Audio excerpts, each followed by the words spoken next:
અંકલેશ્વર ભટકોદરા ગામ ખાતે આદિત્યનગરમાં એક સાથે 6 મોબાઈલ ચોરી તસ્કરોની ચોરી કરી ફરાર થઈ ગયા હતા।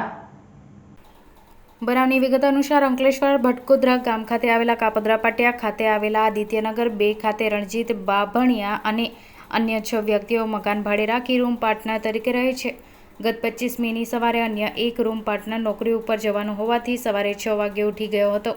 તે દરમિયાન રણજીત બાભણિયાની રૂમ બંધ કરી ઉપરના રૂમમાં પોના સૂઈ ગયો હતો। તે દરમિયાન શરત ચૂકથી દરવાજો ખુલ્લો રહી જતા તસ્કરો મકાનના પાછળની દિવાલ ચડી ઉપરના રૂમમાં પ્રવેશ્યા હતા અને ત્યાં ચાર્જિંગ તેમજ ટેબલ ઉપર રહેલા 6 જેટલા મોબાઈલ ચોરી કરી ફરાર થઈ ગયા હતા।